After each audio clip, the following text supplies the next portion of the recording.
We are the victims, we are the vulnerable ones, and we're getting attacked by the government. The city narrative is that all of these police showed up in response to, quote, protesters.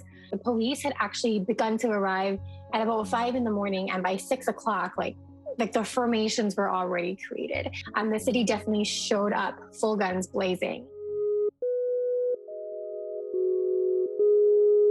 We structure our society to allow people basically to fall through those cracks, and then we criminalize them for that. When it comes to housing, we stopped building housing well over 20 years ago, and we're upholding the private market. We have things like rent supplements, the rent bank, and that's not about keeping people housed. That's about protecting the private market of housing, ultimately.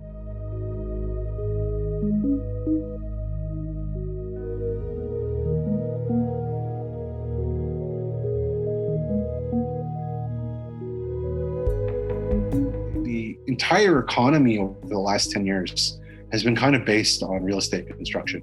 And in Canada, it was largely based on that before. So, in the run up to the US financial crisis between 2000 and 2010, I think almost all the economic growth that was happening in Canada in terms of increases was coming from FIRE, which is finance, insurance, and real estate.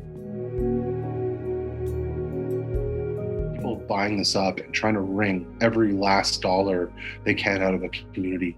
In the same way a mine will do that as a mine.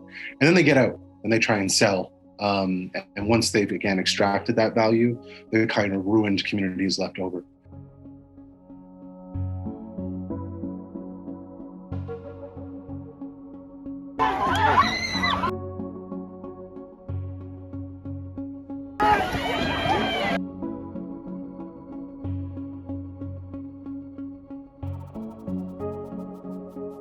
Many of the people that created this situation in the city of Toronto are still in power at the federal level, they're still in power at the provincial level. They don't want people to take care of themselves. They don't want people to, again, find this alternative of having to live in city parks.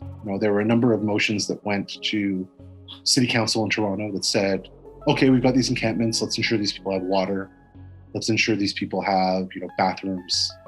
I think one of the deputy mayors said, I do not want to help these people survive in these encampments.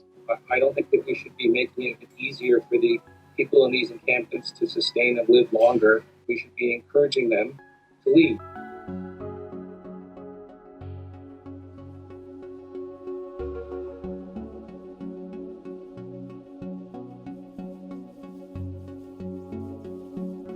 We are saying is channel your energy and your anger where it needs to go, not at people who experience marginalization, poverty, and homelessness, but at the governments who have failed, who have created repetitions of failure over and over again around housing, around income, around giving people access to the basic social determinants that allow them to be healthy and well. That's what we're saying.